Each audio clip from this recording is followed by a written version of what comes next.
2020 vision for my children's educational future. One of the favorite political catchphrases of the late 20th century was that children are our future, and this statement turned out to be true.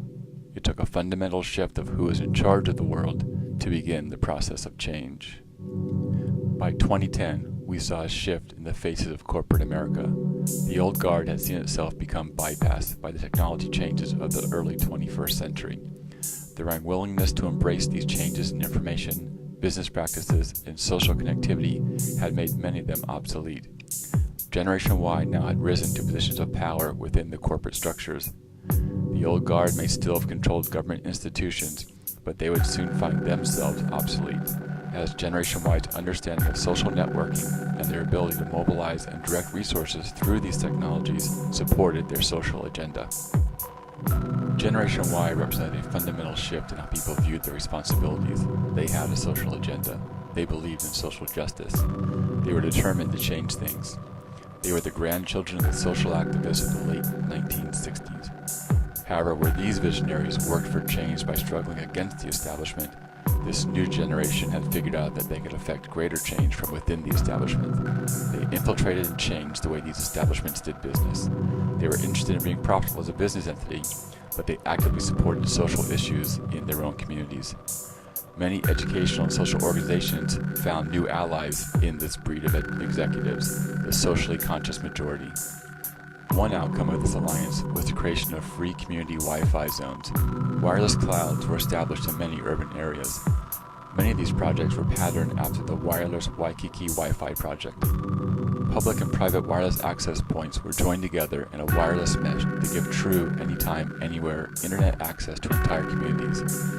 This broad access brought the tools of Web 2.0 to a large number of people. At about the same time, Microsoft partnered with the One Laptop Per Child project. There was initial skepticism that this partnership would derail the efforts of the project. Intel continued its aggressive plan to release faster and more powerful computer processors in a 6-month cycle, and computer manufacturers took advantage of the cheaper, more efficient computers. As a result, computer costs continued to drop, and the One Laptop Per Child was able to distribute more and more units at a lower cost. The program was so effective that it expanded its mission from supplying laptops to every developing nation's child to distributing laptops to every child. The One Laptop Per Child 2.0 evolution prompts an explosion of laptops in schools. With the further development of the Wi-Fi community cloud, students have continuous access to the web. Teachers begin to capitalize on the connectivity to support a rich technology-supported learning environment.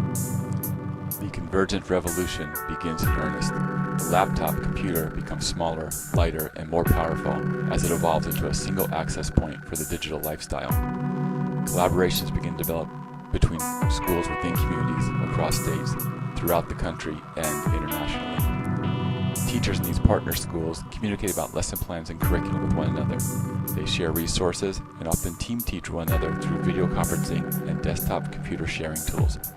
Students from across the globe are able to interact and learn together. As the year 2020 approaches, we see the rise of virtual classrooms, where students and teachers from many different institutions meet in a gaming-like virtual space and learn together. They present themselves through avatars. They attend classes, interact with peers and mentors, all within the virtual university. In this virtual learning space, they can share and present any digital artifact to one another: video, web pages, blogs, digital images, and desktop applications. In the year 2000, when my son was born, the choice for many of us was brick-and-mortar shopping or Amazon. As he gets ready to graduate high school, his choice is ivory towers or the virtual university.